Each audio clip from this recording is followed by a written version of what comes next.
Welcome to Stop Paying Capital Gains Now, where guests will share their experiences in saving money easily with this Spendthrift Trust. The real name for the trust is Irrevocable, Complex, Discretionary, Non-Grantor Spendthrift Trust. Capital gains are currently 23.8% on any profits, be it a crypto investor, crypto miner, real estate investor, day trader, forex, stock market trader. Your guest is Sally Gimon, and I want to make sure that you can learn how to save money easily.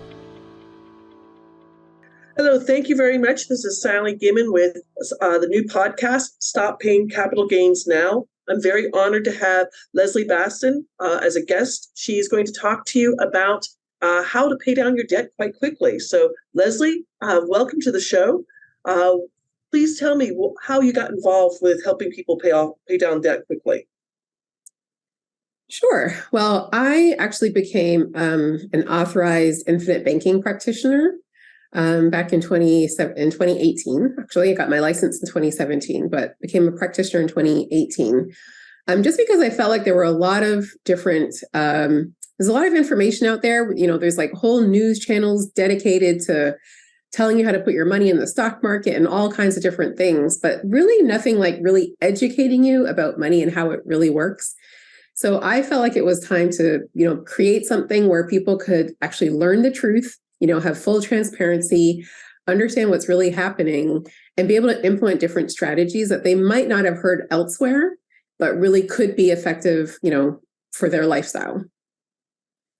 Excellent. And even the people who they trust. I don't know if you've seen a video of Dave Ramsey, but November of 2021, somebody asked him on his radio show, my financial advisor said, you should look into infinite banking. And literally Dave Ramsey throws a chair across the room. And I want him to send me a cease and desist letter because I want to drag him through the mud. He has 3 infinite banking policies, and he keeps telling people, buy term and invest the rest. And so many people don't invest the rest and let the term policies expire and never renew them and everything. So tell us a little bit more about yourself and what you do for people. Yeah, well, just to expound a little bit about what you just said, right? I think that, we are so hungry for financial information. And so we go and seek it out, right? And unfortunately, or fortunately, right? I mean, we find different people, and Dave Ramsey has a huge audience, and a lot of people, trust everything that he says. But I agree, not everything he says is accurate. But I do think like if his whole focus is about helping people pay off debt, like if you're just in a really horrible debt situation, you can't figure your way out, I think that some of his programming is meant for you. Yes.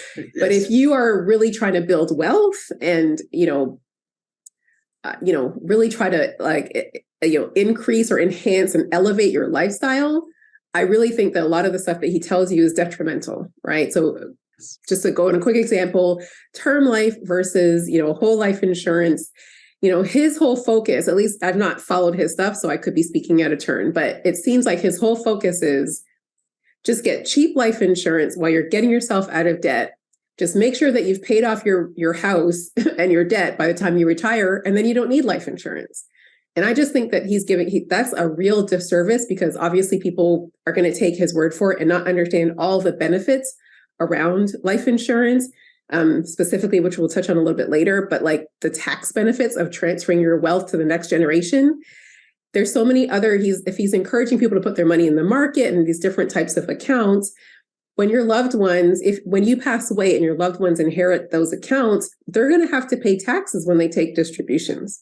So, I think he should qualify what he says, I agree. Like someone in his financial position, I'm sure has multiple whole life insurance policies, and he's not being, honest, I think, when he's telling people. Not a fiduciary. I mean, people trust him, and exactly. I mean, for me personally, my mom's medical bill, her first month in the hospital, $179,000. Thank God my dad was military, everything was paid for. But I'm looking, if that were me, I'd be financially wiped out. So what you're teaching people is very important. Yeah, exactly. So so I have some slides. Would you like me to kind of start with those? Show us what you'd like to show us. Okay, great. Okay. Can you see my slides? Yes, we can. Okay, great.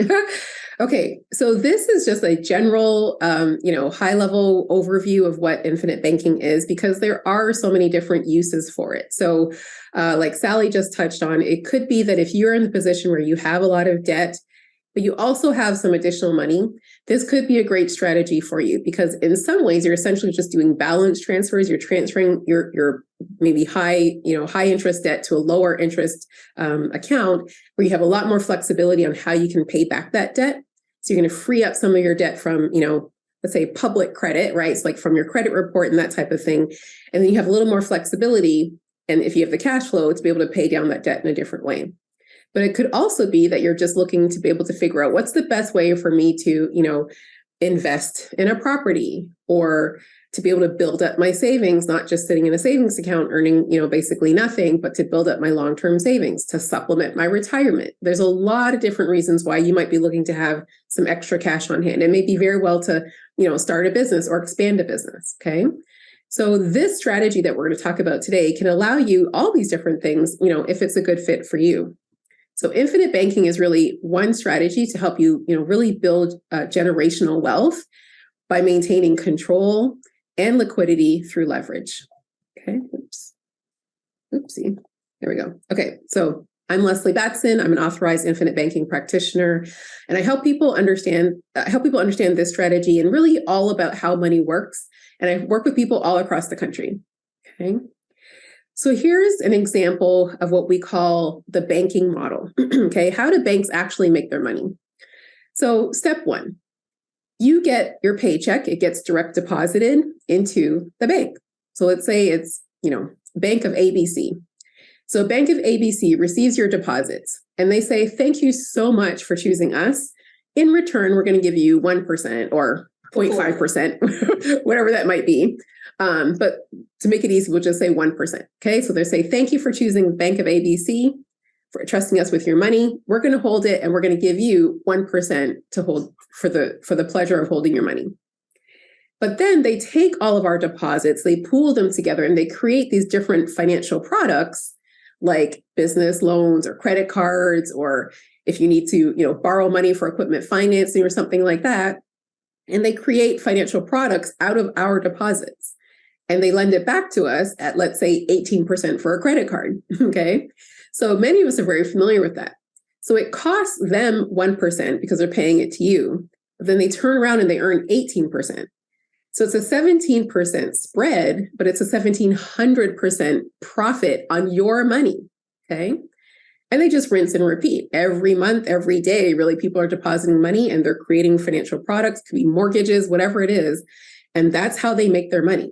It's not a coincidence that no matter what building you go to, and no matter what city you go to in any country in the world, some of the tallest buildings have the logo of a bank on it. Okay. It's because it's probably one of the most profitable business models that any business could have. And so whether you like that model or not, what we're suggesting is, why not just leverage that and use it for your own personal finances? Create your own personal bank and do this for your family. And not just do it for your family, but do it for generations to come. Okay. So infinite banking is the strategy. But then we're saying, well, what is the best tool to actually do that? So we touched on that. It's whole life insurance. So Nelson Nash, he's the author of a book called Becoming Your Own Banker. And I had a chance to meet with him. He sadly passed away. Congratulations. Yes. I had a chance to meet with him a couple of times at our annual, conference. And he did sadly pass away just in 2019. But he wrote this book called Becoming Your Own Banker. It's a very simple read. I encourage people to get it. I actually have some copies. If you want to send me your information, I can mail you a copy. But it's a great book because it just kind of helps you fundamentally understand just certain basic concepts. But ultimately, what he emphasizes is that if you can design a whole life insurance policy in a certain way, then you can really build up the cash value, the equity inside of the policy. Because most of us, kind of like Dave Ramsey and just others, most of us are very focused just on the death benefit. And that is very, very important. But the death benefit benefits your loved ones after you pass away. You might have decades and decades still to go. So you want to be able to benefit from that same asset, right?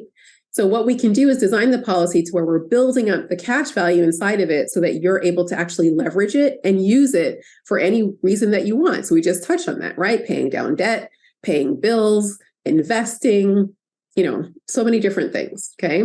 So essentially what you end up doing over time, this isn't an overnight thing, this is a long-term strategy. Okay. But what you're doing over time is building up the value, like say the equity inside of your policy, and then you're able to leverage it and use it for all these different reasons. So it's slowly getting you to reduce your dependency from the banks and allowing you to have much more control and and flexibility in your own personal bank. Okay. So why life insurance, or why whole life insurance specifically? Because of the guarantees. You have a guaranteed cash value, you have guaranteed interest, and you have guaranteed death benefit. Okay. But like I also just touched on, while you're alive, you have the ability to take a policy loan. So that's what we just kind of touched on briefly about being able to leverage the equity that's building inside of that asset. But there's also something called a long-term care alternative. It might be called an accelerated death benefit, or the carrier might have a different name for it. But essentially what it is offering you the option to be able to have long-term care insurance type of coverage, so that if you had some type of qualifying medical, emergency, maybe you had a chronic illness, maybe you got diagnosed with cancer, maybe you're older and you just have a lot of health issues and you need to go into a facility. Whatever that case may be, you can actually tap into the value of your death benefit while you're alive to help you manage some of those costs, okay? There's also something called the waiver of premium rider. What that rider does is it allows you, again, if you were to get diagnosed with a chronic illness or qualifying type of health condition, the insurance carrier would actually stop requiring you from making premium payments. So they'd waive your requirement to make those premium payments, and they will take over those payments for you. That's going to keep your policy continuing to grow and continue to keep it active. You'd still be able to access the cash. Your death benefit's still going to grow, but you don't have that interruption of the growth of your policy if you have that rider on top of there. Okay. And like I mentioned, you have a guaranteed death benefit. Okay. Now, with infinite banking, one of the really key benefits is the fact that you're actually like reusing your dollars. So similar how we just looked at the bank, how they're kind of just recycling, kind of, rinse and repeat that process. You're essentially doing that with your own dollars. So let's take the example of, let's say you have to pay your property insurance every year. Okay. This is a bill that you have to pay every year. You write that check and those dollars are gone. Those dollars had one job, and it was to pay that bill, and it's gone. But what if we could show you a strategy leveraging the cash value inside of your policy where you're writing and paying for that, out of that policy? Your dollars were still sitting inside of the policy, growing and continuing to grow.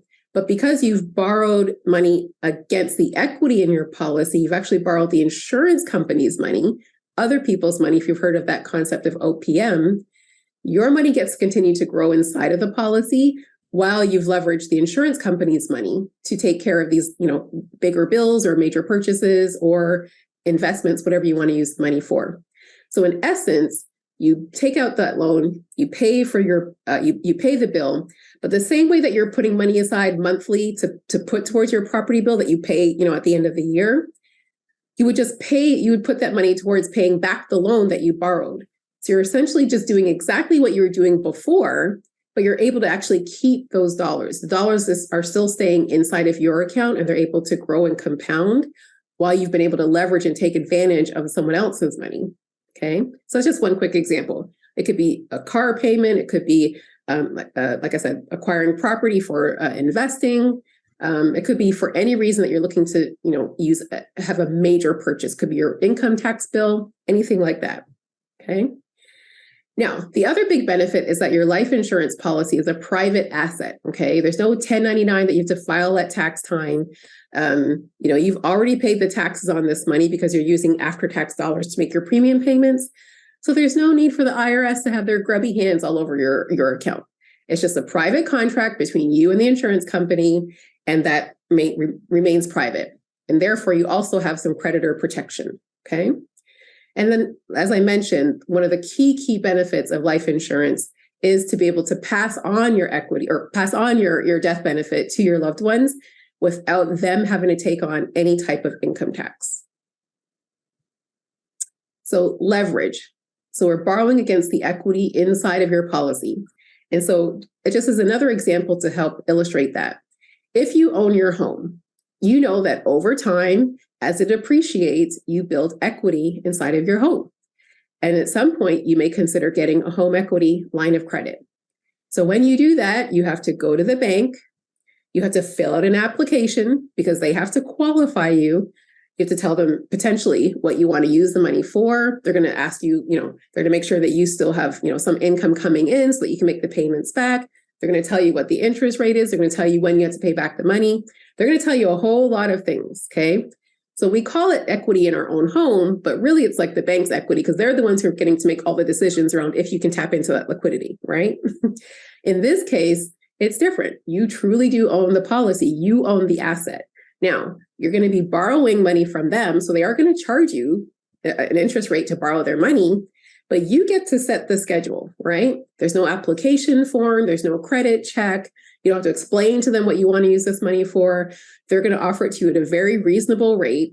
You pay it back on your own schedule. You determine when you want to pay it back. Now, I do want to emphasize, you should plan to pay it back, okay? At some point. You don't want to just have this, uninterrupted compounding interest bill growing inside of your account, okay?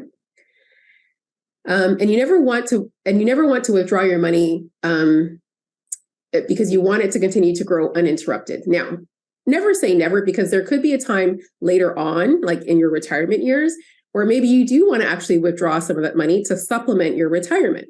Okay. You just don't want to necessarily withdraw more than what you've put in. Or if you do, just understand that there could be a tax consequence. Okay. And of course, you get to maintain full control and access. Now, some other things I want to make sure that you understand. Okay. The primary purpose for life insurance is really three things. There's three reasons why people get life insurance. There's final expense, which is, again, maybe what, Dave Ramsey is kind of alluding to. Replacement of income.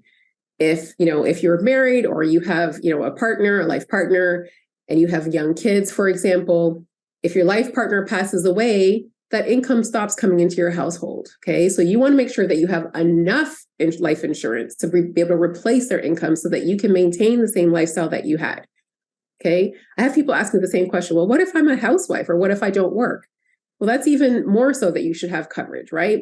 Your role, just because you're not necessarily paid a paycheck, is an invaluable role.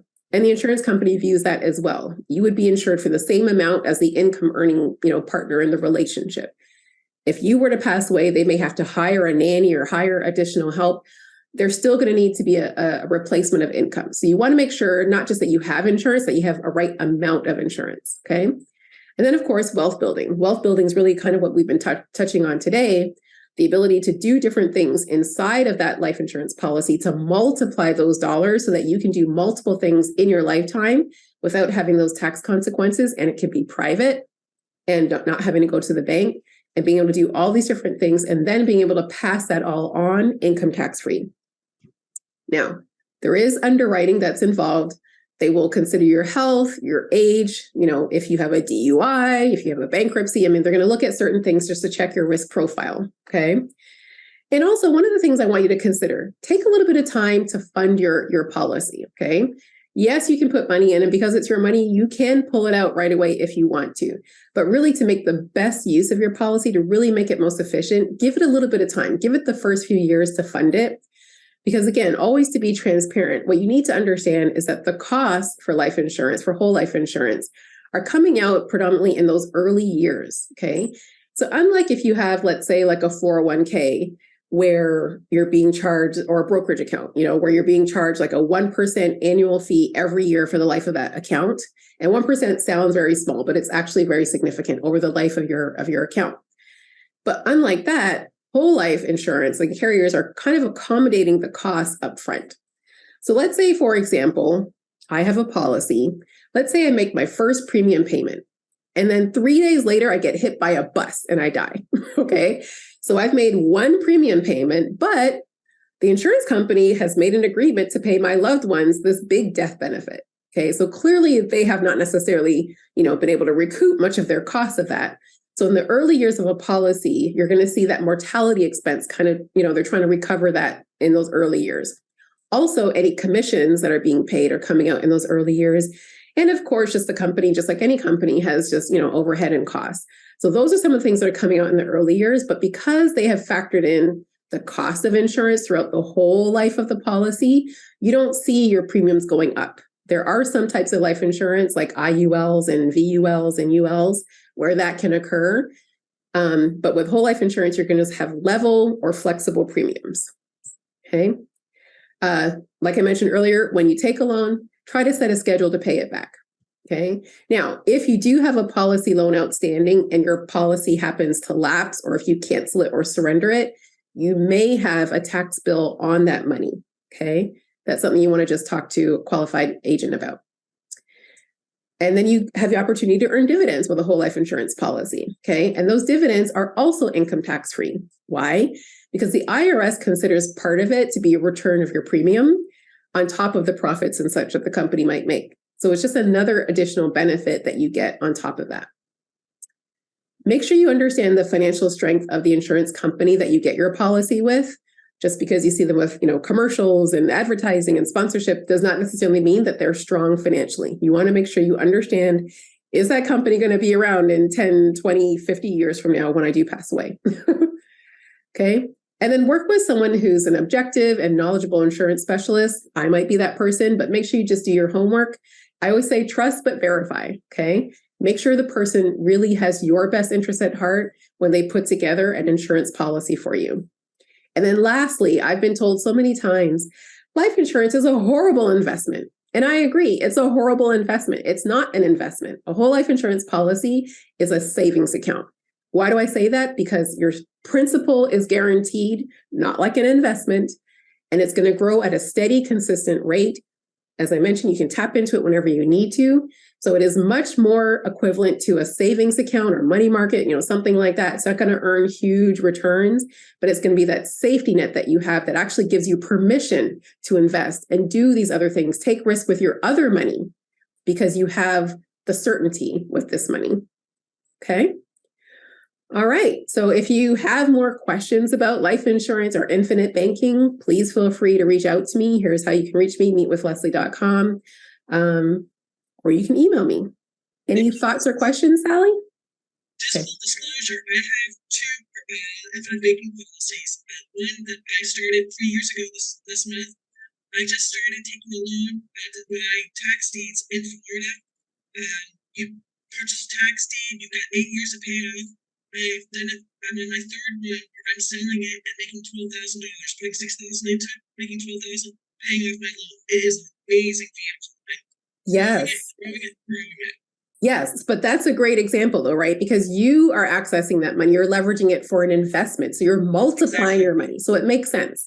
I only just caution when people are doing it just to say pay debt or something like that. Exactly. Because, you want to make sure you still have savings, you still have some reserves, especially in those earlier years. Because when you make those premium payments in the earlier years, you're not going to have as much of it available. So if some kind of emergency did crop up, you're only going to have a portion of that money available, not the full amount that you could have had if it was just in the savings or something like that. But you're absolutely right. I mean, I tell investors all the time, if you're going to be able to multiply the money, it makes sense. And if you, pay it back, quickly, then that makes sense too. Yeah. And it's just, I think it's a secret of the rich. The day I started my first policy, there was a press release that Warren Buffett was starting his fifth policy. I'm like, okay, Warren Buffett and I are now connected, but yeah. I never heard. I found out about it by accident, and I wish I had found out about it when I was younger. Because unfortunately, my first policy started when I was 53. My 52. My second policy started when I was 54. It gets expensive the older you get. Unfortunately, you're right. You're right, and that's what I tell my clients all the time. You can get a policy from the time a child is 15 days old. I'm like, get them on your kids. Get them as soon as possible. I show them how they might have like a 5 or 6 year old, and I show them how much they can save inside of that policy by the time that child reaches age 18 and they're ready to go off to school, if they want to go to school. Because what if you've been putting money into a 529 for years and years and your kid's like, I don't want to go to college. I want to start a business or, whatever, right? So it's just another way to be able to use those funds. But you're right. Time is on your side. So the earlier, the sooner, the younger you get your policy, the better. Because yes, especially like 20 somethings, 30 somethings, ideal time to get those policies. Well, I have a policy. She's my niece, my marriage. My grandniece is 2 years old now. but I'm paying for the policy. She did the fiscal. At the time, she was 28. By the time Gianna, my grandniece, hits 18, for her first year, cash value would be $149,000. Maybe she can't go to Harvard. Maybe she can't go to Yale. But hey, if she wants to become a mechanic, if she wants to travel around the world, and my niece, my marriage, she's like, well, why do you want to do this? I'm like, this is your policy. Yeah. Her mom and dad, her mom has no 401k. Her mom now has a policy on her 28-year-old daughter, and she's like, this is amazing. I'm gonna have, like you talked about, long-term care. They're in their 50s. They never had long-term care, and they're like, when I'm 70, 75, they can start taking. Savannah has a death benefit. That's the only thing they lose, but they're going to use it for more long-term care for themselves. So, Lesley, I'm glad you're out there teaching people this because people should know. It's an extra step just to make your life a little bit better because unfortunately the government's not going to be there for you. Yeah, exactly. We don't know what's going to happen in the future, right? And it's really important that we're putting in after-tax dollars as our premium payments because when you're locking it in something like a 401k or something like that, don't forget you are going to have to pay those taxes, okay? You just didn't pay them today. And inside of that 401k, the taxes that you deferred, they're also growing along with your account. So you may have thought you're paying. And that tax bill is growing. So you hope that you're going to be. Yes. Yeah. So you hope you're going to be at a low tax rate when you retire, but we have no idea what tax rates are going to be. What could be the highest tax rate today could end up being the lowest tax rate 20, 30, 40 years from now. Okay. We don't know what taxes will be. Exactly. So it makes more sense to take care of that today when you know what the tax rates actually are.